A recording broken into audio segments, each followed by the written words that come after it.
ನಮಸ್ತೆ. ನಾವು ಈ ಸಂಚಿಕೆಯಲ್ಲಿ ತ್ರಿಭುಜಗಳು ಈ ಅಧ್ಯಾಯದ ಬಗ್ಗೆ ಅಭ್ಯಾಸ ಮಾಡೋಣ. ಈ ಒಂದು ಸಂಚಿಕೆಯ ಕಲಿಕಾ ಉದ್ದೇಶಗಳು ಹೀಗಿವೆ: ತ್ರಿಭುಜಗಳ ವ್ಯಾಖ್ಯಾನ ಮತ್ತು ಅವುಗಳ ಪ್ರಮುಖ ಗುಣಲಕ್ಷಣಗಳನ್ನು ಸ್ಪಷ್ಟವಾಗಿ ಗುರುತಿಸುವುದು, ಹಾಗೆಯೇ ತ್ರಿಭುಜಗಳ ಬಾಹುಗಳು ಮತ್ತು ಕೋನಗಳ ಆಧಾರದ ಮೇಲೆ ಅವುಗಳ ವಿಧಗಳನ್ನು ಗುರುತಿಸುವುದು ಮತ್ತು ವಿಂಗಡಿಸುವುದು. ಇದರ ಜೊತೆಗೆ ವಿದ್ಯಾರ್ಥಿಗಳು ತ್ರಿಭುಜದ ಒಳಕೋನಗಳ ಮೊತ್ತ 180 ಡಿಗ್ರಿ ಆಗಿದೆ ಎಂಬುದನ್ನು ಮತ್ತು ಬಾಹ್ಯ ಕೋನವು ಅದರ ಅಂತರಾಭಿಮುಖ ಕೋನಗಳ ಮೊತ್ತಕ್ಕೆ ಸಮನಾಗಿರುತ್ತದೆ ಎಂದು ಅರ್ಥ ಮಾಡಿಕೊಳ್ಳುವುದು.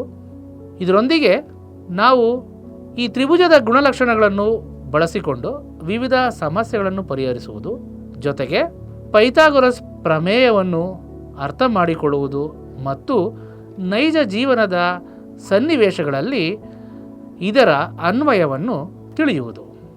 ನಾವು ಈ ಸಂಚಿಕೆಗೆ ಬಳಸುವ ಕಲಿಕಾ ಸಾಮಗ್ರಿಗಳು ಯಾವುವು ಅಂದರೆ, ಮೊದಲನೇದಾಗಿ GKA 2.0 ಕಿಟ್ನಲ್ಲಿರುವ ಇದು ಬಹು ಕಲಿಕಾ ಮಾದರಿ, ರೇಖಾಗಣಿತದ ಬಹು ಕಲಿಕಾ ಮಾದರಿಯಾಗಿದೆ.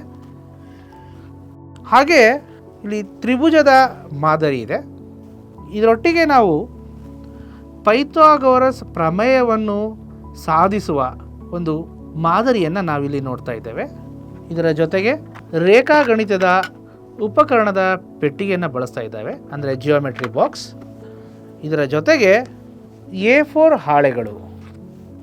ನಾವೀಗ ತ್ರಿಭುಜದ ಪರಿಚಯವನ್ನು ಮಾಡಿಕೊಳ್ಳೋಣ.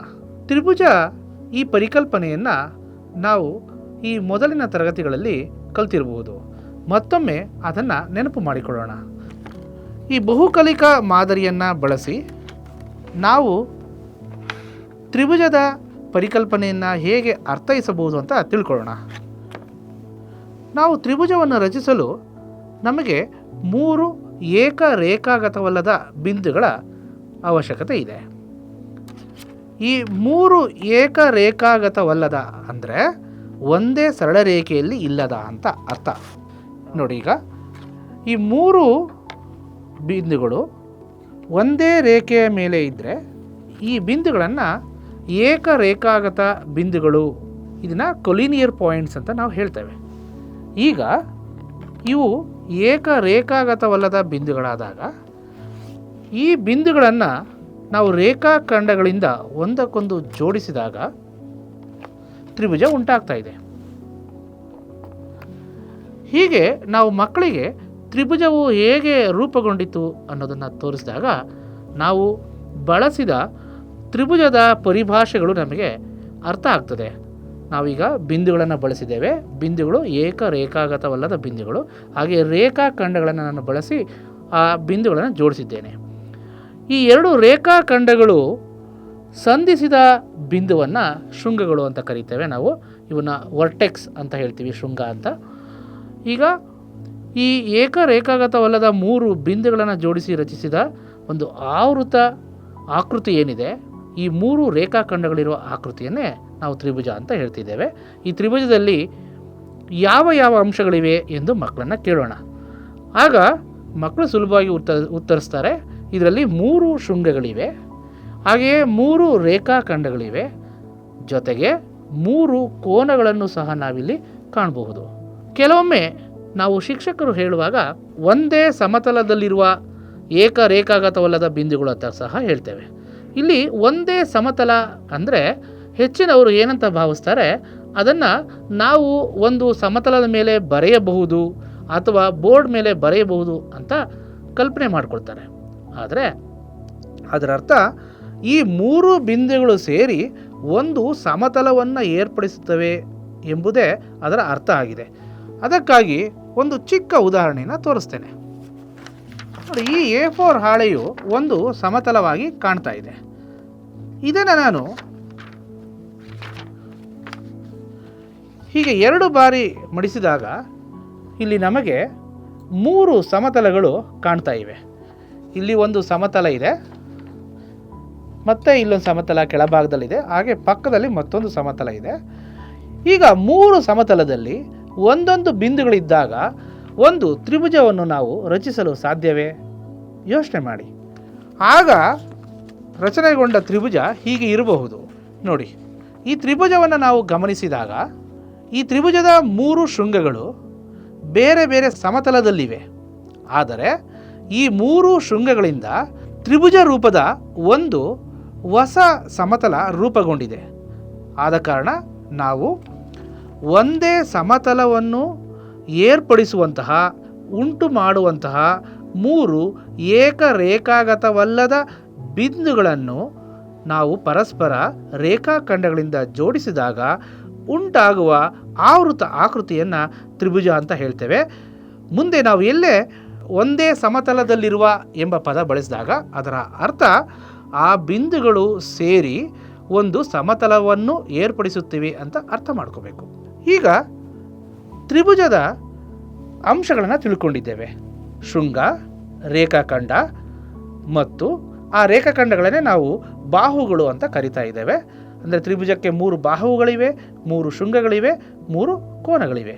ಈಗ ಈ ತ್ರಿಭುಜದ ವಿಧಗಳನ್ನು ನಾವು ತಿಳ್ಕೊಳ್ಳೋಣ. ಅದಕ್ಕಾಗಿ ನಾನು ಈ ರೇಖಾಗಣಿತದ ಬಹು ಕಲಿಕಾ ಮಾದರಿಯನ್ನು ಬಳಸ್ತಾ ಇದ್ದೇನೆ.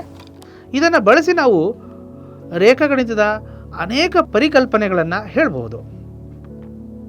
ಈಗಾಗಲೇ ನಾವು ರಚಿಸಿರುವ ತ್ರಿಭುಜವನ್ನೇ ಉದಾಹರಣೆಯಾಗಿ ತೆಗೆದುಕೊಳ್ಳೋಣ. ಇದರಲ್ಲಿ ನಾವು ಬಾಹುಗಳನ್ನು ಗಮನಿಸೋಣ. ಈ ಬಾಹುಗಳು, ಪ್ರತಿ ಬಾಹುವಿನ ಅಳತೆಯನ್ನು ನಾವು ಇಲ್ಲಿ ಕೊಟ್ಟಿರುವ ಗುರುತುಗಳನ್ನು ಆಧರಿಸಿ ಈ ರೇಖಾಖಂಡದ ಉದ್ದಗಳನ್ನು ನಾವು ಹೇಳಬಹುದು. ಇವುಗಳನ್ನು ನಾವು ಏಕಮಾನ ಗಾತ್ರ ಅಥವಾ ಏಕಮಾನ ಅಳತೆ ಅಂತ ಹೇಳೋಣ. ಹಾಗಾದರೆ ಎಷ್ಟು ಏಕಮಾನಗಳಿವೆ ಅಂತ ನಾವು ನೋಡೋಣ. ಇಲ್ಲಿ 1 ಮಾನ, 2 ಮಾನ, 3 ಮಾನ, 4 ಮಾನ, 5 ಮಾನ, 6 ಮಾನ ಇದೆ. ಈ ಒಂದು ಬಾಹು 6 ಮಾನ ಇದೆ. ಹಾಗೆ ಮತ್ತೊಂದು ಬಾಹುವನ್ನು, ಅದರ ಅಳತೆಯನ್ನು ನಾವು ನೋಡೋಣ. 1, 2, 3, 4, 5, 6. ಈ 2ನೇ ಬಾಹು ಸಹ 6 ಮಾನಗಳನ್ನು ಹೊಂದಿದೆ. ಹಾಗೆ ಈ 3ನೇ ಬಾಹು, ಇದರ ಅಳತೆಯನ್ನು ನಾವು ನೋಡೋಣ. 1, 2, 3, 4, 5, 6. ಈ ತ್ರಿಭುಜದಲ್ಲಿ 3 ಬಾಹುಗಳ ಅಳತೆಗಳು ಸಮನಾಗಿವೆ. ಈ ರೀತಿಯ ತ್ರಿಭುಜವನ್ನು ನಾವು ಸಮಬಾಹು ತ್ರಿಭುಜ ಅಂತ ಹೇಳ್ತೇವೆ. ಈಗ ನಾವು ಈ ತ್ರಿಭುಜವನ್ನು ಹೆಸರಿಸುವಾಗ ಬಾಹುವನ್ನು ಪರಿಗಣಿಸಿರುವುದರಿಂದ ಈ ವಿಧವನ್ನು ನಾವು ಬಾಹುಗಳ ಆಧಾರದ ಮೇಲೆ ಮಾಡ್ತಾ ಇದ್ದೇವೆ. ಆ ಕಾರಣದಿಂದ ಇದು 3 ಬಾಹುಗಳು ಸಮವಿರುವ ಸಮಬಾಹು ತ್ರಿಭುಜ ಆಗಿದೆ. ಹಾಗಾದರೆ 3 ಬಾಹುಗಳು ಅಲ್ಲದೆ 2 ಬಾಹುಗಳು ಸಮವಾಗಿದ್ದರೆ ಅದನ್ನು ಮತ್ತೊಂದು ಹೆಸರಿನಿಂದ ಕರೆಯಬಹುದೇ? ಅದನ್ನು ಕೂಡ ನಾವು ರಚನೆ ಮಾಡಿ ನೋಡೋಣ. ಈ ತ್ರಿಭುಜವನ್ನು ಗಮನಿಸಿ.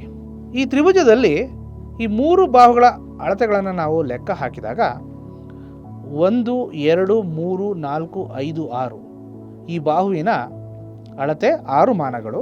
ಹಾಗೆ ಮತ್ತೊಂದು ಬಾಹುವಿನ ಅಳತೆಯನ್ನು ನೋಡೋಣ. 1, 2, 3, 4, 5, 6 ಈ ಬಾಹುವಿನ ಅಳತೆ ಕೂಡ 6 ಮಾನಗಳಾಗಿದೆ. ಹಾಗೆ 3ನೇ ಬಾಹುವಿನ ಅಳತೆ 1, 2, 3, 4, 5, 6, 7 ಈ 3ನೇ ಬಾಹುವಿನ ಅಳತೆ 7 ಮಾನಗಳಾಗಿದೆ. ಅಂದರೆ ಈ ತ್ರಿಭುಜದಲ್ಲಿ ಕೇವಲ 2 ಬಾಹುಗಳು ಮಾತ್ರ ಸಮನಾಗಿವೆ. ಅಂದರೆ ಅದರ ಅಳತೆಗಳು ಸಮನಾಗಿರೋದ್ರಿಂದ ಇಂತಹ ತ್ರಿಭುಜವನ್ನು ಸಮದ್ವಿಬಾಹು ತ್ರಿಭುಜ ಅಂತ ಕರಿತೇವೆ.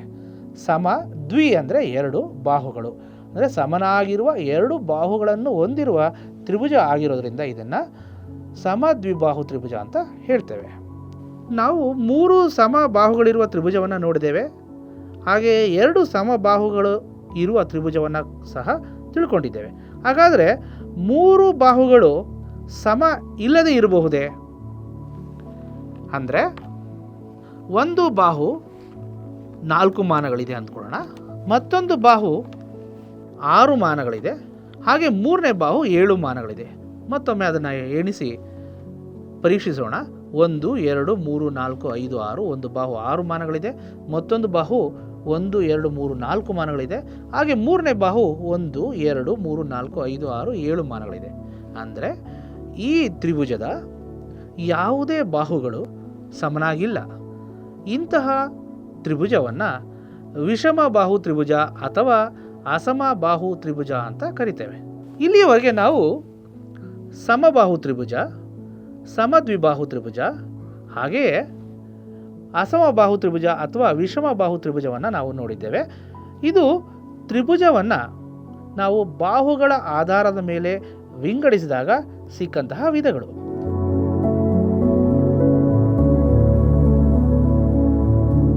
ಹಾಗಾದರೆ ಇದೇ ಅಲ್ಲದೆ ನಾವು ಕೋನಗಳ ಆಧಾರದ ಮೇಲೆ ಸಹ ತ್ರಿಭುಜಗಳನ್ನು ವರ್ಗೀಕರಿಸಬಹುದು. ಅದನ್ನು ನಾವೀಗ ನೋಡೋಣ. ಈ ತ್ರಿಭುಜವನ್ನು ನೋಡಿ. ಇಲ್ಲಿ ನಾವು ಬಾಹುಗಳನ್ನು ಗಮನಿಸ್ತಾ ಇಲ್ಲ, ಕೋನಗಳನ್ನು ಮಾತ್ರ ಗಮನಿಸಬೇಕಾಗಿದೆ. ಈಗಾಗಲೇ ಕೋನದ ವಿಧಗಳು ತಮಗೆಲ್ಲ ತಿಳಿದೇ ಇದೆ. ಅದರಂತೆ ಇಲ್ಲಿರುವ ಪ್ರತಿಯೊಂದು ಕೋನದ ಅಳತೆಗಳನ್ನು ನಾವು ನೋಡೋಣ. ಇಲ್ಲಿನ ಕೋನ ಸರಿಸುಮಾರು 70 ಡಿಗ್ರಿ ಇದೆ. ಇದು ಯಾವ ವಿಧದ ಕೋನ ಎಂದು ತಮಗೆಲ್ಲ ಗೊತ್ತಿದೆ. ಇದು ಒಂದು ಲಘು ಕೋನ. ಹಾಗೆಯೇ ಈ ಮತ್ತೊಂದು ಶೃಂಗದಲ್ಲಿ ಏರ್ಪಟ್ಟಿರುವ ಕೋನವನ್ನು ನಾವು ಗಮನಿಸಿದಾಗ ಆ ಕೋನವು 50 ಡಿಗ್ರಿ ಇದೆ. ಇದು ಸಹ ಲಘು ಕೋನ ಆಗಿದೆ. ಹಾಗೆಯೇ ಇನ್ನು ಮೂರನೇ ಕೋನ, ಇದರ ಅಳತೆಯನ್ನು ನಾವು ಪರೀಕ್ಷಿಸಿದಾಗ ಇದರ ಅಳತೆ 60 ಡಿಗ್ರಿ ಆಗಿದೆ. ಇದು ಸಹ ಲಘು ಕೋನ ಆಗಿದೆ. ಅಂದರೆ ನಾವು ರಚಿಸಿರುವ ಈ ತ್ರಿಭುಜದಲ್ಲಿ 3 ಕೋನದ ಅಳತೆಗಳು ಲಘು ಕೋನಗಳಾಗಿವೆ. ಈ ರೀತಿಯ ತ್ರಿಭುಜವನ್ನು ಲಘು ಕೋನ ತ್ರಿಭುಜ ಅಂತ ಕರಿತೇವೆ. ಅಂದರೆ ತ್ರಿಭುಜದ 3 ಕೋನಗಳು ಲಘು ಕೋನಗಳಾಗಿರುವ ತ್ರಿಭುಜವನ್ನೇ ನಾವು ಲಘು ಕೋನ ತ್ರಿಭುಜ ಅಂತ ಕರಿತಾ ಇದ್ದೇವೆ. ಹಾಗೆ ಮತ್ತೊಂದು ತ್ರಿಭುಜವನ್ನು ನಾವು ರಚಿಸಿ ಮತ್ತೊಂದು ವಿಧದ ಈ ತ್ರಿಭುಜವನ್ನು ನಾವು ಪಡೆಯಬಹುದು. ನೋಡಿ, ಈ ತ್ರಿಭುಜವನ್ನು ಗಮನಿಸಿ. ಈ ತ್ರಿಭುಜದ ಪ್ರತಿಯೊಂದು ಕೋನದ ಅಳತೆಗಳನ್ನು ನಾವು ಪರೀಕ್ಷಿಸೋಣ. ಇದರಲ್ಲಿ ಒಂದು ಕೋನ 60 ಡಿಗ್ರಿ ಇದೆ. ಇಲ್ಲಿನ ಮತ್ತೊಂದು ಕೋನದ ಅಳತೆಯನ್ನು ನಾವು ವೀಕ್ಷಿಸಿದಾಗ ಈ ಕೋನ 30 ಡಿಗ್ರಿ ಇದೆ. ಹಾಗೆಯೇ ಈ ಮೂರನೇ ಕೋನ 90 ಡಿಗ್ರಿ ಇದೆ. ಈ ರೀತಿಯ ತ್ರಿಭುಜವನ್ನು ಯಾವ ಹೆಸರಿನಿಂದ ನಾವು ಕರೆಯಬಹುದು? ತ್ರಿಭುಜದ ಯಾವುದಾದರೂ ಒಂದು ಕೋನದ ಅಳತೆ 90 ಡಿಗ್ರಿ ಆದಾಗ ಅಂತಹ ತ್ರಿಭುಜವನ್ನು ನಾವು ಲಂಬಕೋನ ತ್ರಿಭುಜ ಅಂತ ಕರಿತೇವೆ. ನೆನಪು ಮಾಡ್ಕೊಳ್ಳಿ, ನಾವು ಕೋನಗಳ ವಿಧಗಳನ್ನು ತಿಳ್ಕೊಳ್ಳುವಾಗ 90 ಡಿಗ್ರಿ ಇರುವ ಕೋನವನ್ನು ಲಂಬಕೋನ ಎಂದು ಕಲಿತಿದ್ದೇವೆ. ಆ ಕಾರಣದಿಂದ ತ್ರಿಭುಜದ ಯಾವುದಾದರೂ ಒಂದು ಕೋನವು 90 ಡಿಗ್ರಿ ಆಗಿದ್ದಾಗ ಅದನ್ನು ನಾವು ಲಂಬಕೋನ ತ್ರಿಭುಜ ಅಂತ ಕರಿತೇವೆ. ಈಗ ಒಮ್ಮೆ ಯೋಚನೆ ಮಾಡಿ, ತ್ರಿಭುಜದಲ್ಲಿ 2 ಲಂಬಕೋನಗಳು ಇರಲು ಸಾಧ್ಯವೇ? ಹಾಗೆ ತಾರ್ಕಿಕವಾಗಿ ಯೋಚಿಸೋಣ. ಹಾಗೆ ಇದರ ಉತ್ತರವನ್ನು ನಾವು ಇದೇ ಸಂಚಿಕೆಯಲ್ಲಿ ಮುಂದೆ ಕಂಡುಕೊಳ್ಳೋಣ. ಈಗ ನಾನು ಮತ್ತೊಂದು ತ್ರಿಭುಜವನ್ನು ರಚಿಸ್ತೇನೆ. ಈಗ ಏರ್ಪಟ್ಟಿರುವ ತ್ರಿಭುಜವನ್ನು ಗಮನಿಸಿ. ಇಲ್ಲಿ ನಾವು ತ್ರಿಭುಜದ ಕೋನವನ್ನು ನೋಡಿದ ತಕ್ಷಣ ನಮಗೆ ಗೊತ್ತಾಗುತ್ತೆ ಇದು ಒಂದು ಲಘು ಕೋನ ಆಗಿದೆ. ಅಥವಾ ಅಳತೆಯನ್ನು ಮಕ್ಕಳಿಗೆ ತೋರಿಸಿ ಸಹ ನಾವು ಇದನ್ನು ಮಕ್ಕಳಿಂದ ಹೇಳಿಸ್ಬೋದು. ಹಾಗೆ ಮತ್ತೊಂದು ಶೃಂಗದಲ್ಲಿರುವ ಕೋನವನ್ನು ನಾವು ಗಮನಿಸಿದಾಗ ಇದು ಸಹ ಲಘು ಕೋನ ಆಗಿದೆ. ಆದರೆ ಈ ಶೃಂಗದಲ್ಲಿ ಏರ್ಪಟ್ಟಿರುವ ಕೋನ ಏನಿದೆ ಇದು ಲಂಬಕೋನಕ್ಕಿಂತ ಹೆಚ್ಚಾಗಿದೆ ಎಂದು ಮಕ್ಕಳಿಗೆ ಹೇಳ್ಬೋದು. ಅಥವಾ ನಾವು ಇದರ ಅಳತೆಯನ್ನು ಸಹ ಮಕ್ಕಳಿಗೆ ತೋರಿಸಬಹುದು. ಈ 120 ಡಿಗ್ರಿ ಇರುವ ಈ ಕೋನವನ್ನು ನಾವು ವಿಶಾಲ ಕೋನ ಅಂತ ಈಗಾಗಲೇ ಕಲ್ತಿದ್ದೇವೆ. ಇಲ್ಲಿ ವಿಶಾಲ ಕೋನ ಅಂದರೆ 90 ಡಿಗ್ರಿಗಿಂತ ಹೆಚ್ಚಾಗಿರುತ್ತೆ. ಹಾಗೆ 180 ಡಿಗ್ರಿಗಿಂತ ಕಡಿಮೆ ಇರುತ್ತೆ. ಇಲ್ಲಿ ತ್ರಿಭುಜವು ಒಂದು ವಿಶಾಲ ಕೋನವನ್ನು ಹೊಂದಿದ್ದರೆ ಅಂತಹ ತ್ರಿಭುಜವನ್ನು ವಿಶಾಲ ಕೋನ ತ್ರಿಭುಜ ಅಂತ ಕರಿತೇವೆ. ಒಂದು ತ್ರಿಭುಜದಲ್ಲಿ ಎಷ್ಟು ವಿಶಾಲ ಕೋನಗಳಿರಲು ಸಾಧ್ಯ? ಒಮ್ಮೆ ಯೋಚನೆ ಮಾಡಿ. ಇದಕ್ಕೆ ಉತ್ತರವನ್ನು ನಾವು ಇದೇ ಸಂಚಿಕೆಯ ಕೊನೆಯಲ್ಲಿ ನೋಡೋಣ. ಇಲ್ಲಿವರೆಗೆ ನಾವು ತ್ರಿಭುಜದ ವಿಧಗಳನ್ನು ತಿಳ್ಕೊಂಡಿದ್ದೇವೆ. ಮೊದಲನೇದಾಗಿ ಬಾಹುಗಳ ಆಧಾರದ ಮೇಲೆ, ಆ ನಂತರ ಕೋನಗಳ ಆಧಾರದ ಮೇಲೆ ತಿಳಿದಿದ್ದೇವೆ. ಮತ್ತೊಮ್ಮೆ ಅವುಗಳನ್ನು ನೆನಪು ಮಾಡಿಕೊಳ್ಳೋಣ. ಈ ರೀತಿಯ ಚಟುವಟಿಕೆಯನ್ನು ನಾವು ಮಕ್ಕಳಿಗೆ ನೀಡಬಹುದು. ಕೋನದ ಆಧಾರದ ಮೇಲೆ ಅಥವಾ ಬಾಹುಗಳ ಆಧಾರದ ಮೇಲೆ ತ್ರಿಭುಜಗಳ ವರ್ಗೀಕರಣವನ್ನು ನಾವು ತಿಳ್ಕೊಂಡಾಗ ಮತ್ತೆ ಅನೇಕ ಆಕೃತಿಗಳನ್ನು ನೀಡಿ ತ್ರಿಭುಜದ ವಿಧಗಳನ್ನು ಮಕ್ಕಳೇ ಹೇಳುವಂತೆ ನಾವು ಚಟುವಟಿಕೆಯನ್ನು ಮಾಡಬಹುದು. ಬಾಹುಗಳ ಆಧಾರದ ಮೇಲೆ ನೋಡಿದಾಗ ನಾವು ಈ ಒಂದು ತ್ರಿಭುಜವನ್ನು ಸಮಬಾಹು ತ್ರಿಭುಜ ಅಂತ ಹೇಳ್ಬೋದು. ಸಮಬಾಹು ಅಂತ ತೋರಿಸ್ಲಿಕ್ಕಾಗಿ ನಾವು ಇಲ್ಲಿ ಪ್ರತಿ ಬಾಹುವಿಗೆ ಒಂದು ಗೆರೆಯನ್ನು ಎಳೆದಿದ್ದೇವೆ. ಈ ಗುರುತುಗಳು ನಮಗೆ ಈ 3 ಬಾಹುಗಳು ಸಮ ಅಂತ ತೋರಿಸುತ್ತೆ. ಈಗ ಈ ತ್ರಿಭುಜವನ್ನು ಗಮನಿಸಿ. ಇಲ್ಲಿ 2 ಬಾಹುಗಳು ಮಾತ್ರ ಸಮನಾಗಿವೆ. ಆ ಕಾರಣದಿಂದ ನಾವು ಇದನ್ನು ಸಮದ್ವಿಬಾಹು ತ್ರಿಭುಜ ಅಂತ ಹೇಳ್ಬೋದು. ಇನ್ನು ಈ ತ್ರಿಭುಜವನ್ನು ಗಮನಿಸಿದಾಗ ಇಲ್ಲಿ ಯಾವುದೇ ಬಾಹುಗಳು ಸಮನಾಗಿಲ್ಲ.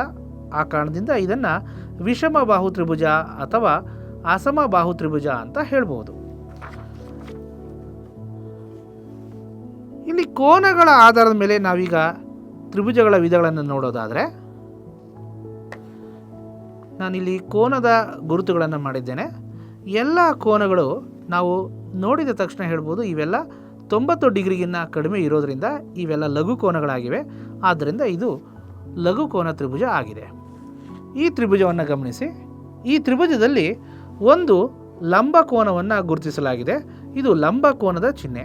ಒಂದು ತ್ರಿಭುಜದಲ್ಲಿ ಒಂದು ಲಂಬ ಕೋನವಿದ್ದಾಗ ಇದನ್ನು ನಾವು ಲಂಬ ಕೋನ ತ್ರಿಭುಜ ಅಂತ ಕರಿತೇವೆ. ಶಿಕ್ಷಕರಿಗೆ ಒಂದು ಸೂಚನೆ ಏನು ಅಂದರೆ, ಯಾವಾಗಲೂ ನಾವು ಲಂಬ ಕೋನವನ್ನು ಹೀಗೆ ಹಿಡಿದು ತೋರಿಸಬಾರ್ದು. ಇದು ಮಕ್ಕಳಿಗೆ ಒಂದು ಮೈಂಡ್ ಸೆಟ್ಟನ್ನು ಕ್ರಿಯೇಟ್ ಮಾಡ್ತಾ ಇದೆ.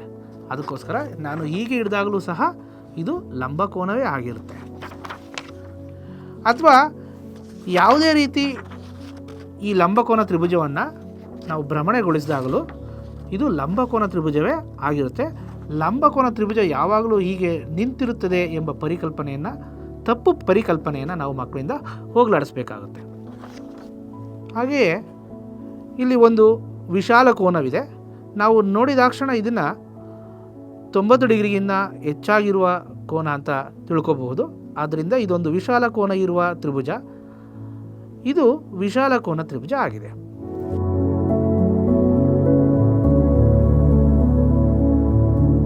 ನಾವು ಇಲ್ಲಿಯವರೆಗೆ ಕಲಿತ ತ್ರಿಭುಜದ ವಿಧಗಳನ್ನು ನೆನಪು ಮಾಡಿಕೊಂಡಿದ್ದೇವೆ.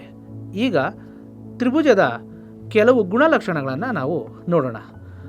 ಮೊದಲನೇದಾಗಿ ತ್ರಿಭುಜದ 3 ಕೋನಗಳನ್ನು ನಾವು ಕೂಡಿದಾಗ ಯಾವಾಗಲೂ ಒಂದೇ ಮೊತ್ತವನ್ನು ಪಡೆಯಬಹುದೇ? ಅದಕ್ಕಾಗಿ ಈಗೊಂದು ಪುಟ್ಟ ಚಟುವಟಿಕೆಯನ್ನು ನಾವು ಮಾಡೋಣ. ಮೊದಲು ಕಪ್ಪು ಹಲಗೆಯ ಮೇಲೆ ಈ ಚಟುವಟಿಕೆಯನ್ನು ಮಾಡಲು ಬೇಕಾದಂತಹ ಒಂದು ಕೋಷ್ಟಕವನ್ನು ನಾವು ಬರೀಬೇಕಾಗುತ್ತೆ. ಏಕೆಂದರೆ ನಾವು ಪ್ರತಿ ಬಾರಿ ತ್ರಿಭುಜದ ಈ ಕೋನಗಳ ಅಳತೆಗಳನ್ನು ನಾವು ಬರ್ಕೋಬೇಕಾಗುತ್ತೆ. ಮೊದಲನೇದಾಗಿ ಒಂದು ತ್ರಿಭುಜವನ್ನು ನಾವು ರಚಿಸೋಣ.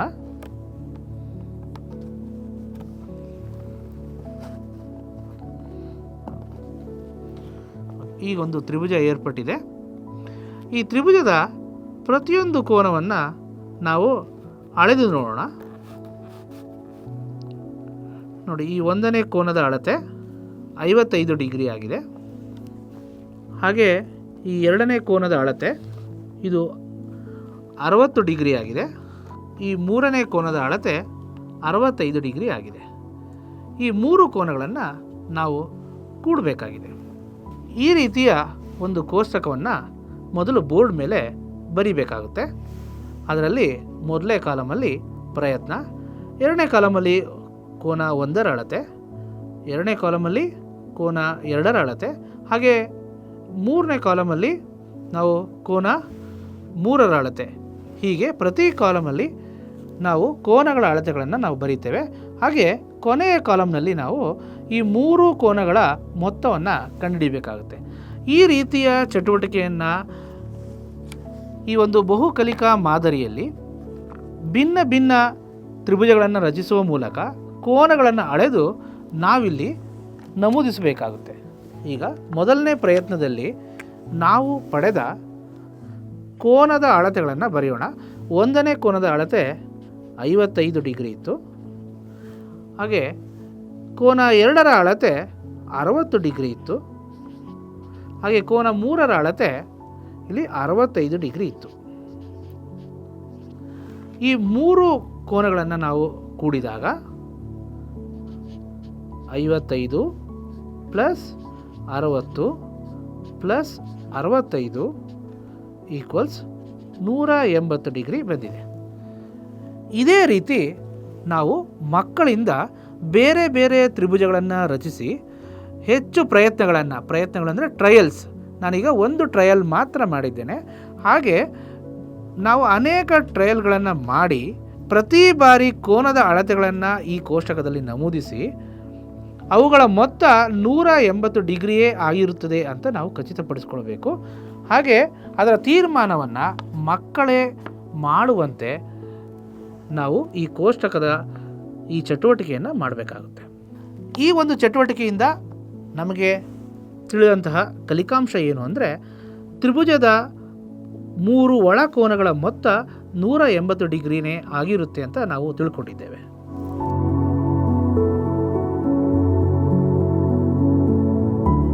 ಇಲ್ಲಿಯವರೆಗೆ ನಾವು ತಿಳಿದ ತ್ರಿಭುಜದ 3 ಒಳಕೋನಗಳ ಮೊತ್ತ 180 ಡಿಗ್ರಿ ಎಂಬ ಗುಣವನ್ನು ನಾವು ಇದೇ GKA 2.0 ಕಿಟ್ನಲ್ಲಿರುವ ಮತ್ತೊಂದು ಮಾದರಿಯನ್ನು ಬಳಸಿ ನಾವು ಮಕ್ಕಳಿಗೆ ಪರಿಚಯ ಮಾಡ್ಬೋದು.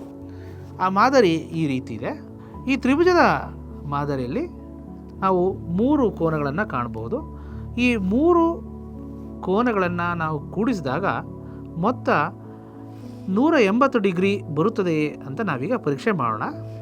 ಮೊದಲು ಒಂದು ಕೋನವನ್ನು ತೆಗೆದುಕೊಳ್ತಿದ್ದೇನೆ. ಮತ್ತೊಂದು ಕೋನವನ್ನು ನಾನು ಇದರ ಮೊದಲನೇ ಕೋನದ ಪಕ್ಕದಲ್ಲಿ ಇಡ್ತೇನೆ. ಹಾಗೆ ಮೂರನೇ ಕೋನವನ್ನು ಸಹ ಇದರ ಪಕ್ಕದಲ್ಲಿ ಇಟ್ಟಾಗ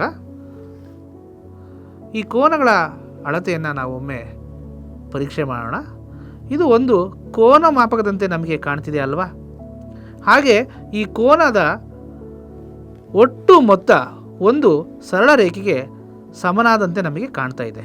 ಅಥವಾ ನಾವು ಕೋನ ಮಾಪಕವನ್ನು ಹೀಗೆ ಹಿಡಿದು ಸಹ ನಾವು ತೋರಿಸ್ಬೋದು ಈ 3 ಕೋನಗಳ ಮೊತ್ತ 180 ಡಿಗ್ರಿ ಆಗಿದೆ ಅಂತ. ಹಾಗಾಗಿ ಕಿಟ್ನಲ್ಲಿರುವ ಈ ತ್ರಿಭುಜದ ಮಾದರಿ ನಮಗೆ ಈ ಗುಣಲಕ್ಷಣವನ್ನು ತೋರಿಸೋದಕ್ಕೆ ತುಂಬ ಸಹಕಾರಿಯಾಗಿದೆ. ನಾವೀಗ ಈ ತ್ರಿಭುಜದ ಮತ್ತೊಂದು ಗುಣವನ್ನು ತಿಳ್ಕೊಳ್ಳೋಣ. ಈ ಬಹುಕಲಿಕಾ ಮಾದರಿಯಲ್ಲಿ ಇಲ್ಲಿ ಒಂದು ತ್ರಿಭುಜ ಏರ್ಪಟ್ಟಿದೆ. ಹಾಗೆಯೇ ನಾವು ಗಮನಿಸಬಹುದು ಇಲ್ಲಿನ ಪ್ರತಿ ಬಾಹು ವಿಸ್ತರಿಸಿದೆ, ಅದನ್ನು ಅಂದರೆ ವೃದ್ಧಿಸಿದೆ. ಈ ವೃದ್ಧಿಸಿದ ಭಾಗವನ್ನು ನಾವು ಮಾತ್ರ ಗಮನಿಸೋಣ. ಅಂದರೆ ಇದು ಒಂದು ತ್ರಿಭುಜ. ಈ ತ್ರಿಭುಜದ ಒಂದು ಬಾಹು ಇಲ್ಲಿ ವೃದ್ಧಿಸಿದೆ. ಈಗ ಇಲ್ಲಿ ಒಂದು ಕೋನ ಏರ್ಪಟ್ಟಿದೆ. ನಾವು ಈ ಕೋನವನ್ನು ಬಹಿರ್ಕೋನ ಅಥವಾ ಬಾಹ್ಯ ಕೋನ ಅಂತ ಕರಿತೇವೆ, ಎಕ್ಸ್ಟೀರಿಯರ್ ಆ್ಯಂಗಲ್ ಅಂತ ಹೇಳ್ತೇವೆ. ಹಾಗಾದರೆ ಈ ಒಂದು ಬಹಿರ್ಕೋನಕ್ಕೂ ಈ ತ್ರಿಭುಜದ ಒಳಗಿನ ಕೋನಗಳಿಗೂ ಏನಾದರೂ ಸಂಬಂಧ ಇದೆಯಾ? ಅದನ್ನು ನಾವು ಚಟುವಟಿಕೆಯನ್ನು ಮಾಡುವ ಮೂಲಕ ಮಕ್ಕಳಿಗೆ ತಿಳಿಸ್ಕೊಡೋಣ. ಮೊದಲು ಇಲ್ಲಿನ ಕೋನಗಳ ಅಳತೆಗಳನ್ನು ನಾವು ನೋಡೋಣ. ಇದು 70 ಡಿಗ್ರಿ ಆಗಿದೆ. ಈ ಕೋನದ ಅಳತೆ 65 ಡಿಗ್ರಿ ಆಗಿದೆ. ಹಾಗೆ ಈ ಹೊರಗಿನ ಕೋನದ ಅಳತೆಯನ್ನು ನಾವು ನೋಡಿದರೆ, ಅಂದರೆ ಈ ಬಹಿರ್ಕೋನದ ಅಳತೆಯನ್ನು ನಾವು ನೋಡಿದರೆ ಇಲ್ಲಿ 135 ಡಿಗ್ರಿ ಇದೆ. ಇಲ್ಲಿ 70 ಡಿಗ್ರಿ, 65 ಡಿಗ್ರಿ, ಅವುಗಳ ಮೊತ್ತ 135 ಡಿಗ್ರಿ ಆಗಿದೆ. ಇದು ಎಲ್ಲ ಸಂದರ್ಭದಲ್ಲಿಯೂ ನಿಜವಾಗುತ್ತದಾ ಎಂಬುದನ್ನು ನಾವು ಈ ಚಟುವಟಿಕೆಯನ್ನು ಬೇರೆ ಬೇರೆ ಪ್ರಯತ್ನಗಳ ಮೂಲಕ ಮುಂದುವರಿಸಿ ನಾವು ನೋಡ್ಬೋದು.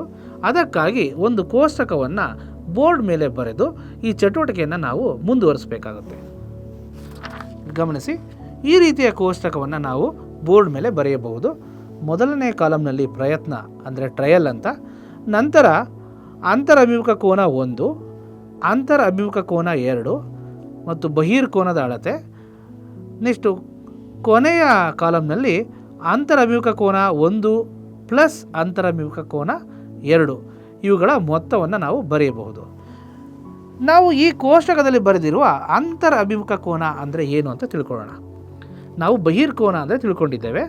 ಅಂದರೆ ತ್ರಿಭುಜದ ಯಾವುದಾದರೂ ಒಂದು ಬಾಹುವನ್ನು ವೃದ್ಧಿಸಿದಾಗ ಉಂಟಾಗುವ ಕೋನವನ್ನು ನಾವು ಬಹಿರ್ಕೋನ ಅಂತ ಕರಿತಿದ್ದೇವೆ. ಇಲ್ಲಿ ಗಮನಿಸ್ಬೋದು, ನಾವು ಇದೇ ಬಾಹುವನ್ನು ವೃದ್ಧಿಸಬೇಕು ಅಂತೇನಿಲ್ಲ. ಈ ಬಾಹುವನ್ನು ವೃದ್ಧಿಸಿದಾಗ ಇಲ್ಲಿ ಬಹಿರ್ಕೋನ ಉಂಟಾಗಿದೆ. ಹಾಗೆ ಈ ಬಾಹುವನ್ನು ವೃದ್ಧಿಸಿದಾಗ ಇಲ್ಲಿ ಒಂದು ಬಹಿರ್ಕೋನ ಉಂಟಾಗಿದೆ. ಹೀಗೆ ಉಂಟಾಗುವ ಬಹಿರ್ಕೋನವು ಅದರ ಅಂತರ ಅಭಿಮುಖ ಕೋನಗಳು, ಇಂಟೀರಿಯರ್ ಅಪೋಸಿಟ್ ಆ್ಯಂಗಲ್ಸ್ ಅಂತ ನಾವು ಹೇಳ್ತೇವೆ. ಅಂದರೆ ಅಂತರ ಅಭಿಮುಖ ಅಂದರೆ ಈ ಬಹಿರ್ಕೋನದ ಅಂತರ್ಕೋನ ಯಾವುದು ಅಂದರೆ ಈ ಕಡೆ ಏರ್ಪಟ್ಟಿರುವ ಕೋನ, ಇದರ ಅಭಿಮುಖ ಕೋನಗಳು ಅಂದರೆ ಇಲ್ಲಿನ ಈ ಎರಡು ಕೋನಗಳು ಅಂತ ನಾವು ಕರಿತೇವೆ. ಈ ಎರಡು ಕೋನಗಳನ್ನು ಅಂತರ ಅಭಿಮುಖ ಕೋನಗಳು ಅಂತ ನಾವು ಹೇಳ್ತಾ ಇದ್ದೇವೆ. ನಾವು ಈಗಾಗಲೇ ಮಾಡಿದ ಮೊದಲನೇ ಪ್ರಯತ್ನವನ್ನು ಈ ಕೋಷ್ಟಕದಲ್ಲಿ ನಮೂದಿಸೋಣ. ನಾವು ಒಂದನೇ ಪ್ರಯತ್ನವನ್ನು ಮಾಡಿದ್ದೇವೆ. ಒಂದು ಅಂತರ ಅಭಿಮುಖ ಕೋನದ ಅಳತೆ 70 ಡಿಗ್ರಿ ಬಂದಿತ್ತು ಮತ್ತು ಎರಡನೇ ಅಂತರ್ಕೋನದ ಅಳತೆ 65 ಡಿಗ್ರಿ ಆಗಿತ್ತು. ಬಹಿರ್ಕೋನದ ಅಳತೆ 135 ಡಿಗ್ರಿ ಆಗಿತ್ತು.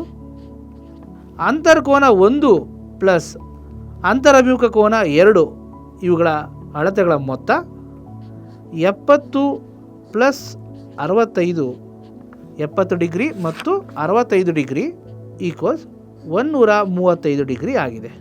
ಇದೇ ರೀತಿ ನಾವು ಹಲವಾರು ಪ್ರಯತ್ನಗಳನ್ನು ಮಾಡುವ ಮೂಲಕ ಪ್ರತಿ ಬಾರಿ ಬಹಿರ್ಕೋನದ ಅಳತೆಯು ಅದರ ಅಂತರಭಿಮುಖ ಕೋನಗಳ ಮೊತ್ತಕ್ಕೆ ಸಮನಾಗಿರುತ್ತದೆ ಎಂದು ಈ ಚಟುವಟಿಕೆಯಿಂದ ತೀರ್ಮಾನಿಸಬಹುದು. ಪ್ರತಿ ಬಾರಿ ಈ ಚಟುವಟಿಕೆಯನ್ನು ಮಾಡುವಾಗ ಇಲ್ಲಿನ ತ್ರಿಭುಜವನ್ನು ನಾವು ಪುನರ್ರಚಿಸ್ತಾ ಹೋಗಬೇಕಾಗುತ್ತೆ. ಇದೇ ಗುಣಲಕ್ಷಣವನ್ನು ನಾವು GKA ಕಿಟ್ನಲ್ಲಿರುವ ಈ ತ್ರಿಭುಜದ ಮಾದರಿಯನ್ನು ಬಳಸಿಯೂ ಸಹ ನಾವು ಮಕ್ಕಳಿಗೆ ತೋರಿಸಬಹುದು. ಒಂದು A4 ಹಾಳೆಯನ್ನು ತೆಗೆದುಕೊಂಡು ಮೊದಲು ಒಂದು ರೇಖೆಯನ್ನು ರಚಿಸಿಕೊಳ್ಳೋಣ.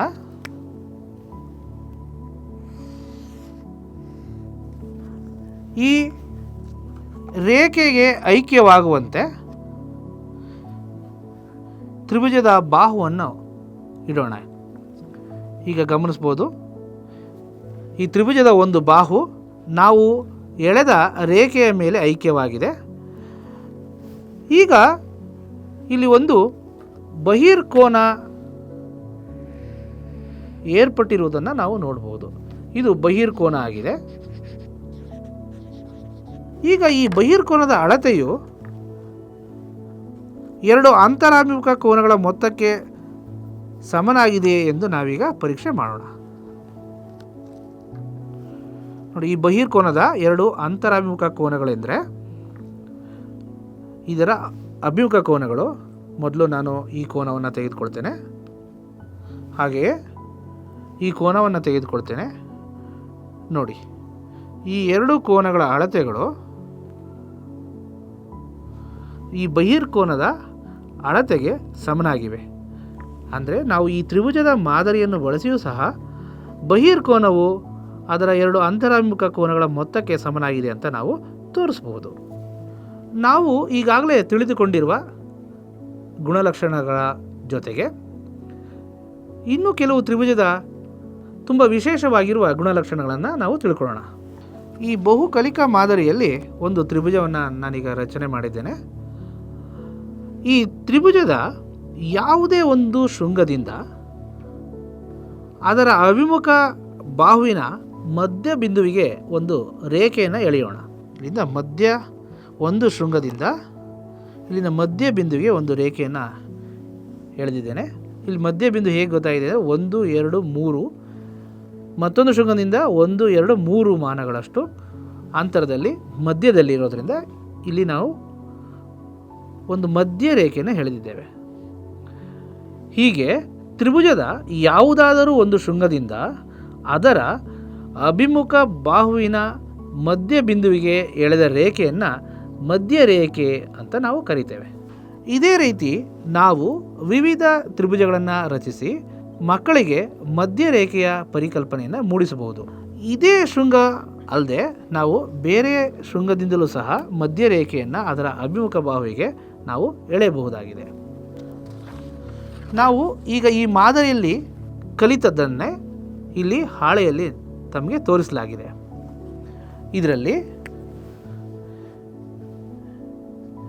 ಈ ಎರಡು ರೇಖಾಖಂಡಗಳ ಉದ್ದಗಳು ಸಮನಾಗಿವೆ, ಅಂದರೆ ಇದು ಮಧ್ಯ ಬಿಂದು ಅಂತ ಅರ್ಥ.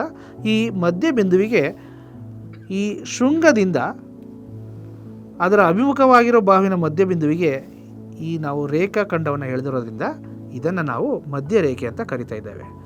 ಈಗ ಒಂದು ತ್ರಿಭುಜದಲ್ಲಿ ನಾವು ಎಷ್ಟು ಮಧ್ಯರೇಖೆಗಳನ್ನು ಎಳೆಯೋದಕ್ಕೆ ಸಾಧ್ಯ ಹೇಳಿ? ಒಂದು ತ್ರಿಭುಜದಲ್ಲಿ ನಾವು 3 ಶೃಂಗಗಳು ಇರುವುದರಿಂದ 3 ಮಧ್ಯರೇಖೆಗಳನ್ನು ನಾವು ಎಳೆಯಬಹುದಾಗಿದೆ. ಪ್ರತಿ ಶೃಂಗದಿಂದ ಅದರ ಅಭಿಮುಖವಾದ ಬಾಹುವಿನ ಮಧ್ಯಬಿಂದುವಿಗೆ ನಾವು ಮಧ್ಯರೇಖೆಯನ್ನು ಎಳೆಯೋದಾದರೆ 3 ಶೃಂಗಗಳಿರುವುದರಿಂದ 3 ಮಧ್ಯರೇಖೆಗಳು ಸಿಗುತ್ತೆ. ಈ ಮಧ್ಯರೇಖೆಗಳು ಸಂಧಿಸುವ ಬಿಂದುವನ್ನು ಅದನ್ನು ಸೆಂಟ್ರಾಯ್ಡ್ ಅಂತ ಹೇಳ್ತಾರೆ, ಅಂದರೆ ಗುರುತ್ವ ಕೇಂದ್ರ ಅಂತ ಹೇಳ್ತಾರೆ. ಇದೇ ರೀತಿ ಈ ಸಮಬಾಹು ತ್ರಿಭುಜ ಅಥವಾ ಲಘುಕೋನ ತ್ರಿಭುಜ ಇದರ ಬದಲಾಗಿ ಬೇರೆ ಬೇರೆ ವಿಧದ ತ್ರಿಭುಜಗಳನ್ನು ಮಕ್ಕಳಿಗೆ ರಚಿಸಲು ಹೇಳಿ ಆ ತ್ರಿಭುಜಗಳಲ್ಲಿ ಮಧ್ಯರೇಖೆಗಳನ್ನು ಎಳೆಯಲು ಮಕ್ಕಳಿಗೆ ಪ್ರೇರೇಪಿಸಿ. ಈಗ ತ್ರಿಭುಜದ ಮತ್ತೊಂದು ವಿಶೇಷ ಗುಣಲಕ್ಷಣವನ್ನು ನೋಡೋಣ. ಈಗ ತ್ರಿಭುಜವನ್ನು ರಚಿಸಲಾಗಿದೆ. ಈ ತ್ರಿಭುಜದ ಒಂದು ಶೃಂಗದಿಂದ ಅದರ ಅಭಿಮುಖ ಬಾಹುವಿಗೆ ಈಗಾಗಲೇ ಮಧ್ಯಬಿಂದುವಿಗೆ ಮಧ್ಯರೇಖೆಯನ್ನು ಎಳೆಯೋದನ್ನು ನಾವು ನೋಡಿದ್ದೇವೆ.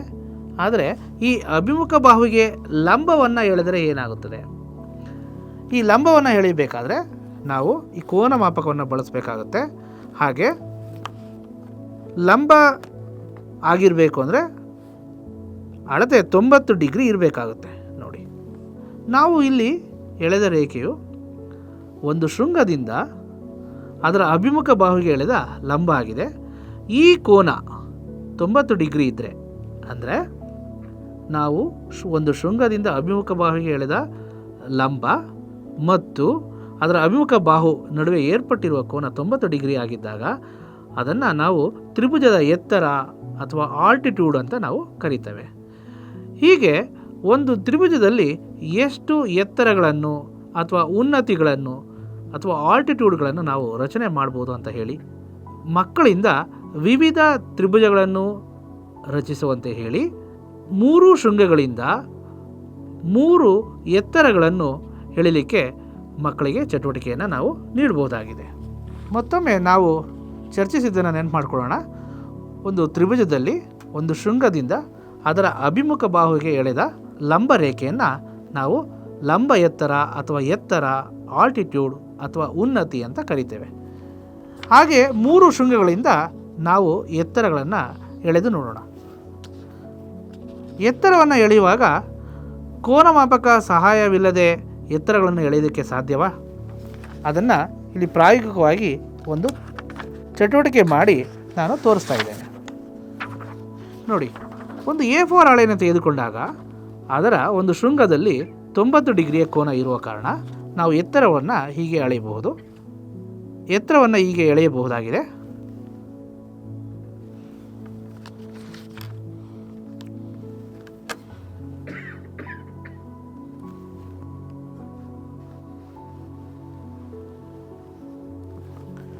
ನೋಡಿ, ಈಗ 2ನೇ ಶೃಂಗದಿಂದ ಒಂದು ಎತ್ತರವನ್ನು ಅದರ ಅಭಿಮುಖ ಬಾಹುವಿಗೆ ಎಳೆದಿದ್ದೇನೆ.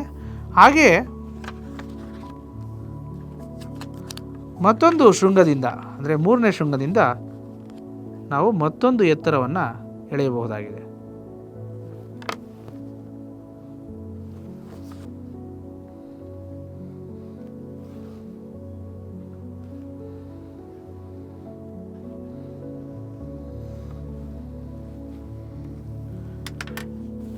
ಈ ರೀತಿ ಒಂದು ತ್ರಿಭುಜದಲ್ಲಿ 3 ಎತ್ತರಗಳನ್ನು ನಾವು ಎಳೆಯಬಹುದಾಗಿದೆ. ಹೀಗೆ ಈ ಲಂಬ ಎತ್ತರಗಳು ಸಂಧಿಸಿರುವ ಬಿಂದುವನ್ನು ನಾವು ಲಂಬ ಕೇಂದ್ರ ಅಂತ ಕರಿತಾ ಇದ್ದೇವೆ, ಅಥವಾ ಇದನ್ನು ಆರ್ಥೋ ಸೆಂಟರ್ ಅಂತ ಸಹ ಹೇಳ್ತೇವೆ. ಇಲ್ಲಿಯವರೆಗೆ ನಾವು ಕಲಿತ ಕೆಲವು ಗುಣಲಕ್ಷಣಗಳ ಜೊತೆ ಮತ್ತೊಂದು ಗುಣಲಕ್ಷಣವನ್ನು ನಾವೀಗ ಕಲಿಯೋಣ. ಇಲ್ಲಿ ಈಗ ಒಂದು ತ್ರಿಭುಜವನ್ನು ರಚಿಸಲಾಗಿದೆ. ಈ ತ್ರಿಭುಜದ ಬಾಹುಗಳ ಅಳತೆಗಳನ್ನು ನಾವು ಬರೆದುಕೊಳ್ಳೋಣ. ಅದಕ್ಕಾಗಿ ಬೋರ್ಡ್ ಮೇಲೆ ಒಂದು ಕೋಷ್ಟಕವನ್ನು ನಾವು ಬರೆಯೋಣ.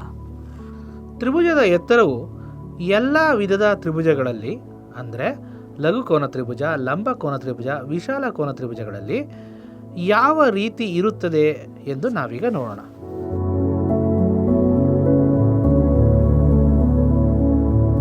ನಾವೀಗಾಗಲೇ ಲಘುಕೋನ ತ್ರಿಭುಜದಲ್ಲಿ ತ್ರಿಭುಜದ ಒಳಗೆ ಎತ್ತರ ಇರೋದನ್ನು ನೋಡಿದ್ದೇವೆ. ಹಾಗಾದರೆ ಇಲ್ಲಿ ಒಂದು ಲಂಬಕೋನ ತ್ರಿಭುಜ ಇದೆ. ಹಾಗಾದರೆ ಇದರಲ್ಲಿ ನಾವು ಎತ್ತರ ಎಲ್ಲಿದೆ ಎಂದು ಹೇಳಬಹುದೇ? ನಾವು ಈ ಬಾಹುವನ್ನು ಪಾದವಾಗಿ ತೆಗೆದುಕೊಂಡಾಗ ಇದರ ಮತ್ತೊಂದು ಬಾಹು ಏನಿದೆ ಇದು ಅದರ ಎತ್ತರ ಆಗುತ್ತೆ. ಯಾಕಂದರೆ ಈ ಎರಡು ಬಾಹುಗಳ ನಡುವಿನ ಕೋನ 90 ಡಿಗ್ರಿ ಇದೆ. ಹಾಗೆಯೇ ನಾವು ತ್ರಿಭುಜವನ್ನು ಹೀಗೆ ತಿರುಗಿಸಿ ಇಟ್ಟುಕೊಂಡಾಗ ಈ ಬಾಹು ಪಾದ ಆಗುತ್ತೆ, ಹಾಗೆ ಮತ್ತೊಂದು ಬಾಹು ಎತ್ತರ ಆಗುತ್ತೆ. ನಾವು ಈ ಲಂಬಕೋನದ ಎದುರಿರುವ ಬಾಹುವನ್ನು ವಿಕರ್ಣ ಅಂತ ಕರಿತೇವೆ. ಆದರೆ ನಾವು ವಿಕರ್ಣಕ್ಕೆ ಎತ್ತರವನ್ನು ಎಳೆಯುವಾಗ ಲಂಬಕೋನ ಇರುವ ಶೃಂಗದಿಂದ ವಿಕರ್ಣಕ್ಕೆ ನಾವು ಎತ್ತರವನ್ನು ಎಳಿಬೇಕಾಗುತ್ತೆ.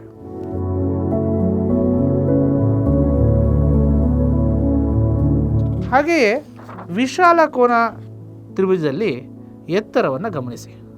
ವಿಶಾಲ ಕೋನ ತ್ರಿಭುಜದಲ್ಲಿ ಎತ್ತರವು ತ್ರಿಭುಜದ ಹೊರಗಡೆ ಇದೆ.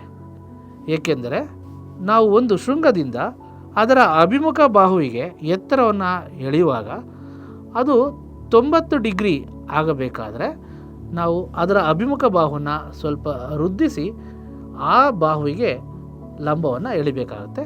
ಆದ್ದರಿಂದ ಲಂಬ ಎತ್ತರವು ವಿಶಾಲ ಕೋನ ತ್ರಿಭುಜದಲ್ಲಿ ತ್ರಿಭುಜದ ಹೊರಗಡೆ ಇರುತ್ತೆ. ಇದೇ ರೀತಿ ಮಕ್ಕಳಿಗೆ ವಿವಿಧ ಬಗೆಯ ತ್ರಿಭುಜಗಳನ್ನು ನೀಡುವ ಮೂಲಕ ಮಕ್ಕಳು ಅವುಗಳ ಎತ್ತರಗಳನ್ನು ಎಳೆಯಲು ಪ್ರೋತ್ಸಾಹಿಸಿ. ಇದಾದ ನಂತರ ನಾವು ಮತ್ತೊಂದು ಚಟುವಟಿಕೆಯ ಮೂಲಕ ತ್ರಿಭುಜದ ಮತ್ತೊಂದು ಗುಣವನ್ನು ತಿಳ್ಕೊಳ್ಳೋಣ. ಇಲ್ಲಿ ರಚಿಸಿರುವ ತ್ರಿಭುಜವನ್ನು ಗಮನಿಸಿ. ಈ ಚಟುವಟಿಕೆಯನ್ನು ಮಾಡಲಿಕ್ಕೆ ಒಂದು ಕೋಷ್ಟಕ ನಮಗೆ ಬೇಕಾಗುತ್ತೆ. ಆ ಕೋಷ್ಟಕ ಈ ರೀತಿ ಇದೆ. ಮೊದಲನೇದಾಗಿ ಈ ಕೋಷ್ಟಕವನ್ನು ಬೋರ್ಡ್ ಮೇಲೆ ಬರೆಯಿರಿ. ಮೊದಲನೇ ಕಾಲಮಲ್ಲಿ ಪ್ರಯತ್ನ ಅಂದರೆ ಟ್ರಯಲ್, 1ನೇ ಬಾಹುವಿನ ಉದ್ದ, 2ನೇ ಬಾಹುವಿನ ಉದ್ದ, 3ನೇ ಬಾಹುವಿನ ಉದ್ದ, 1 ಮತ್ತು 2ನೇ ಬಾಹುಗಳ ಮೊತ್ತ, 2 ಮತ್ತು 3ನೇ ಬಾಹುಗಳ ಮೊತ್ತ, ಹಾಗೆಯೇ 3 ಮತ್ತು 1ನೇ ಬಾಹುಗಳ ಮೊತ್ತ. ಹೀಗೆ ನಾವು 7 ಕಾಲಮ್ಗಳನ್ನು ಬೋರ್ಡ್ ಮೇಲೆ ಬರಿಬೇಕಾಗುತ್ತೆ. ನಾವು ಈ ಚಟುವಟಿಕೆಯನ್ನು ನಿರ್ವಹಿಸುವಾಗ ಕೆಲವು ಪ್ರಯತ್ನಗಳನ್ನು ಮಾಡುವ ಮೂಲಕ ಈ ಕೋಷ್ಟಕವನ್ನು ತುಂಬೋಣ. ಈಗ ಮೊದಲನೇ ಪ್ರಯತ್ನದಲ್ಲಿ ಬಾಹು 1ರ ಉದ್ದ ಎಷ್ಟು ಎಂದು ಇಲ್ಲಿರುವ ಗುರುತುಗಳನ್ನು ಎಣಿಸುವ ಮೂಲಕ ತಿಳಿದುಕೊಳ್ಳೋಣ. 1 ಮಾನ, 2 ಮಾನ, 3 ಮಾನ, 4 ಮಾನ, 5 ಮಾನ, 6 ಮಾನ ಇದೆ. ಈ ಒಂದು ಬಾಹು 6 ಮಾನ ಇದೆ. ಹಾಗೆ 2ನೇ ಬಾಹುವಿನ ಉದ್ದವನ್ನು ಈಗ ಎಣಿಸೋಣ. 1, 2, 3, 4, 5, 6 ಮಾನ ಇದೆ. 3ನೇ ಬಾಹುವಿನ ಉದ್ದವನ್ನು ನಾವು ಎಣಿಸಿ ತಿಳಿದುಕೊಳ್ಳೋಣ. 1, 2, 3, 4, 5, 6, 7, 8 ಮಾನಗಳು. ಇದಾದ ನಂತರ 1ನೇ ಬಾಹು ಮತ್ತು 2ನೇ ಬಾಹುವಿನ ಮೊತ್ತವನ್ನು ನಾವು ಈ 5ನೇ ಕಾಲಮ್ನಲ್ಲಿ ಬರೆಯೋಣ. 6 + 6 12 ಆಯಿತು. ಹಾಗೆಯೇ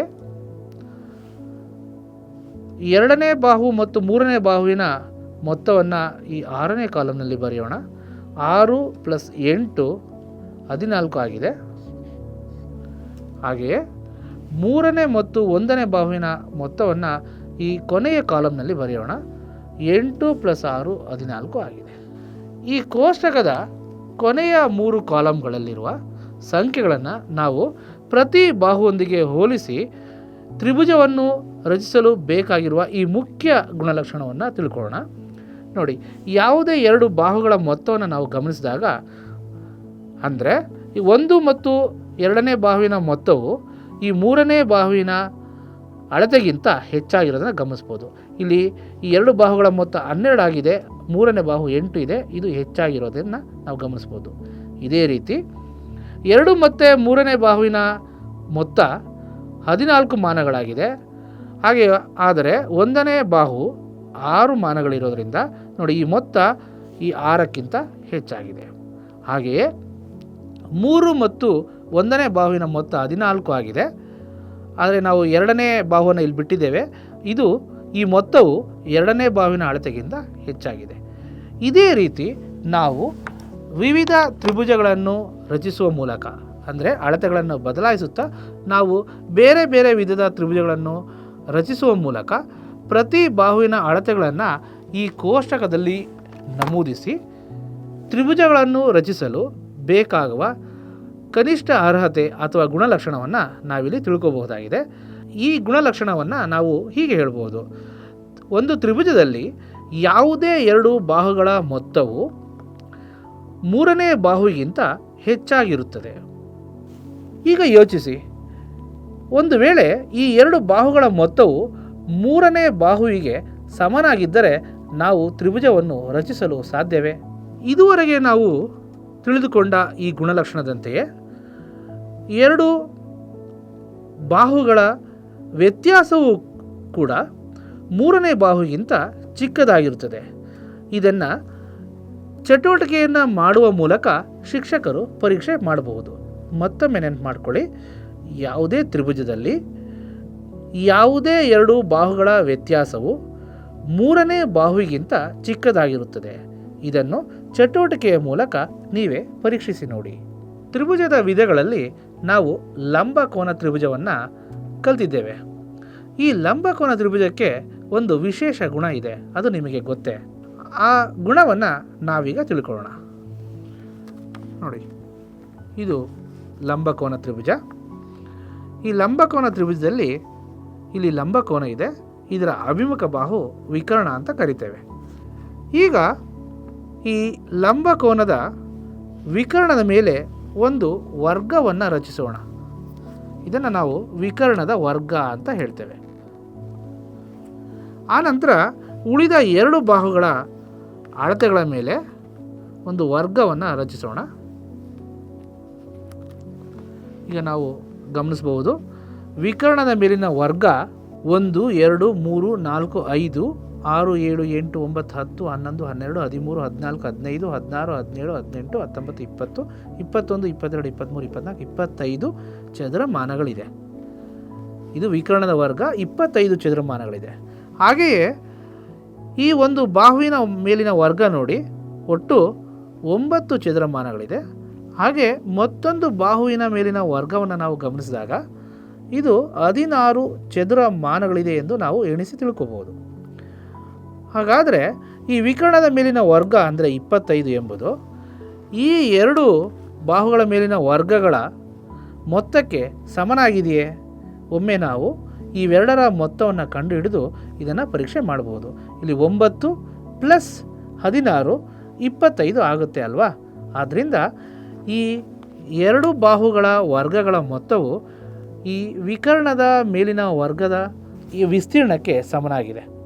ಅಂದರೆ ಒಂದು ಲಂಬಕೋನ ತ್ರಿಭುಜದಲ್ಲಿ ವಿಕರ್ಣದ ಮೇಲಿನ ವರ್ಗವು ಉಳಿದ 2 ಬಾಹುಗಳ ವರ್ಗಗಳ ಮೊತ್ತಕ್ಕೆ ಸಮನಾಗಿರುತ್ತದೆ ಎಂದು ನಾವು ಈ ಗುಣವನ್ನು ಹೇಳ್ಬೋದು. ಇದೇ ಗುಣವನ್ನು ನಾವು ಪೈಥಾಗೊರಸ್ ಪ್ರಮೇಯ ಅಂತ ಸಹ ಹೇಳ್ತೇವೆ.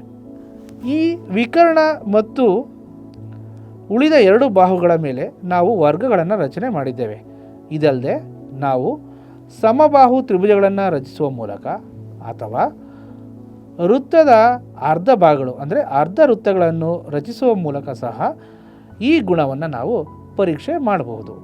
ಇದು ಲಂಬಕೋನ ತ್ರಿಭುಜದ ವಿಶೇಷ ಗುಣವಾಗಿದ್ದು ಇದನ್ನು ನಾವು ನಿತ್ಯ ಜೀವನದ ಅನೇಕ ಸಂದರ್ಭಗಳಲ್ಲಿ ಇದನ್ನು ಬಳಸ್ತೇವೆ. ಹೆಚ್ಚಿನದಾಗಿ ಒಂದು ಲಂಬಕೋನ ತ್ರಿಭುಜದ ಬಾಹುಗಳು 3, 4, 5 ಆಗಿದ್ದಾಗ 5 ಸ್ಕ್ವೇರ್ ಅಂದರೆ ಈ ವಿಕರ್ಣದ ಮೇಲಿನ ವರ್ಗ 5 ಸ್ಕ್ವೇರ್, ಹಾಗೆ ಮತ್ತೊಂದು 4 ಸ್ಕ್ವೇರ್, ಮತ್ತೊಂದು 3 ಸ್ಕ್ವೇರ್, ಇವೆರಡರ ಮೊತ್ತಕ್ಕೆ ಸಮನಾಗಿರೋದನ್ನು ನಾವು ಗಮನಿಸ್ತೀವಿ. 3, 4, 5 ಇವು ಈ ಲಂಬಕೋನ ತ್ರಿಭುಜದ ಅಳತೆಗಳಾಗಿರುತ್ತೆ. ಹೀಗೆ ಯಾವ ಯಾವ ಅಳತೆಗಳಿಗೆ ನಾವು ಲಂಬಕೋನ ತ್ರಿಭುಜವನ್ನು ರಚಿಸಬಹುದು ಎಂದು ತಿಳಿದುಕೊಳ್ಳುವಾಗಲೂ ಸಹ ನಾವು ಲಂಬಕೋನ ತ್ರಿಭುಜದ ಈ ಪೈಥಾಗೋರಸ್ ಪ್ರಮೇಯವನ್ನು ನಾವು ಬಳಸ್ತಾ ಇದ್ದೇವೆ. ಈ ರೀತಿಯ ಲಂಬಕೋನ ತ್ರಿಭುಜದ ಅಳತೆಗಳನ್ನು ಪೈಥಾಗೋರಸ್ ತ್ರಿವಳಿಗಳು, ಪೈಥಾಗೋರಸ್ ಟ್ರಿಪಲ್ಸ್ ಅಂತ ನಾವು ಕರಿತೇವೆ. 3, 4, 5 ಅಲ್ಲದೆ ಅದರ ಅಪವರ್ತ್ಯಗಳಾದ 6, 8, 10 ಅಥವಾ 9, 12, 15 ಹೀಗೆ ಅನೇಕ ಪೈಥಾಗೋರಸ್ ತ್ರಿವಳಿಗಳನ್ನು ನಾವು ರಚನೆ ಮಾಡಬಹುದು. ಇದಲ್ಲದೆ ಇನ್ನೂ ಅನೇಕ ಪೈಥಾಗೋರಸ್ ತ್ರಿವಳಿಗಳನ್ನು ರಚಿಸಲು ಮಕ್ಕಳಿಗೆ ಸೂಚನೆಯನ್ನು ನೀಡಿ ಅಥವಾ ಪ್ರಾಜೆಕ್ಟ್ಗಳನ್ನು ಸಹ ನಾವು ಮಾಡಿಸಬಹುದು. ನಾವು ಈ ಸಂಚಿಕೆಯಲ್ಲಿ ಇಲ್ಲಿಯವರೆಗೆ ತ್ರಿಭುಜದ ಅರ್ಥ, ಹಾಗೆ ತ್ರಿಭುಜದ ವಿಧಗಳು, ಬಾಹುಗಳನ್ನು ಆಧರಿಸಿ ಹಾಗೆ ಕೋನಗಳನ್ನು ಆಧರಿಸಿ ತಿಳ್ಕೊಂಡಿದ್ದೇವೆ. ಇದರ ಜೊತೆಗೆ ತ್ರಿಭುಜದ ವಿಶೇಷ ಗುಣಲಕ್ಷಣಗಳಾದ ತ್ರಿಭುಜದ ಒಳಕೋನಗಳ ಮೊತ್ತ 180 ಡಿಗ್ರಿ ಎಂದು ತಿಳಿದುಕೊಂಡಿದ್ದೇವೆ. ಅದರ ಜೊತೆಗೆ ಬಹಿರ್ಕೋನವು ಅದರ ಅಂತರಾಭಿಮುಖ ಕೋನಗಳ ಮೊತ್ತಕ್ಕೆ ಸಮನಾಗಿರುತ್ತದೆ ಅಂತ ಸಹ ತಿಳ್ಕೊಂಡಿದ್ದೇವೆ. ಮಧ್ಯರೇಖೆಗಳು ಮತ್ತು ಎತ್ತರಗಳ ಬಗ್ಗೆ ತಿಳ್ಕೊಂಡಿದ್ದೇವೆ. ಜೊತೆಗೆ ಪೈಥಾಗೋರಸ್ ಪ್ರಮೇಯದ ಬಗ್ಗೆ ಸಹ ತಿಳ್ಕೊಂಡಿದ್ದೇವೆ. ಹಾಗೆ ಈ ಸಂಚಿಕೆಯ ಮೊದಲಲ್ಲಿ ಕೆಲವು ಪ್ರಶ್ನೆಗಳನ್ನು ನಿಮಗೆ ಕೇಳಲಾಗಿತ್ತು. ಅಂದರೆ, ಒಂದು ತ್ರಿಭುಜದಲ್ಲಿ 2 ಲಂಬಕೋನ ತ್ರಿಭುಜಗಳು ಇರಲು ಸಾಧ್ಯವೇ ಅಂತ. ನಾವು ಈಗಾಗಲೇ ತ್ರಿಭುಜದ ಗುಣಲಕ್ಷಣವನ್ನು ಅರಿತಂತೆ ತ್ರಿಭುಜದ 3 ಒಳಕೋನಗಳ ಮೊತ್ತ 180 ಡಿಗ್ರಿ ಆಗಿರುವುದರಿಂದ ಒಂದು ತ್ರಿಭುಜದಲ್ಲಿ 2 ಲಂಬಕೋನಗಳು ಇರಲು ಸಾಧ್ಯ ಇಲ್ಲ. ಹಾಗೆ ಮತ್ತೊಂದು ಪ್ರಶ್ನೆ ನಿಮಗೆ ನೆನಪಿರಬಹುದು, ಒಂದು ತ್ರಿಭುಜದಲ್ಲಿ 2 ವಿಶಾಲ ಕೋನ ಇರಲು ಸಾಧ್ಯವೇ ಅಂತ. ಇದಕ್ಕೂ ಸಹ ನಾವು ಉತ್ತರವಾಗಿ ಒಂದು ತ್ರಿಭುಜದ 3 ಒಳಕೋನಗಳ ಮೊತ್ತ 180 ಡಿಗ್ರಿ ಆಗಿರುವುದರಿಂದ ಒಂದು ವಿಶಾಲ ಕೋನ ಮಾತ್ರ ಇರಲಿಕ್ಕೆ ಸಾಧ್ಯ ಇದೆ, 2 ವಿಶಾಲ ಕೋನ ಇರಲಿಕ್ಕೆ ಸಾಧ್ಯ ಇಲ್ಲ. ಯಾಕೆಂದರೆ 2 ವಿಶಾಲ ಕೋನಗಳ ಮೊತ್ತ 180 ಡಿಗ್ರಿಗಿಂತ ಹೆಚ್ಚಾಗುತ್ತೆ. ಆದ್ದರಿಂದ ನಾವು ಈ ರೀತಿಯ ಪ್ರಶ್ನೆಗಳನ್ನು ಮಕ್ಕಳಿಗೆ ಕೇಳುವ ಮೂಲಕ ಒಂದಿಷ್ಟು ಯೋಚನೆ ಮಾಡಲಿಕ್ಕೆ ಮಕ್ಕಳಿಗೆ ಪ್ರೇರೇಪಣೆ ಮಾಡ್ಬೋದು.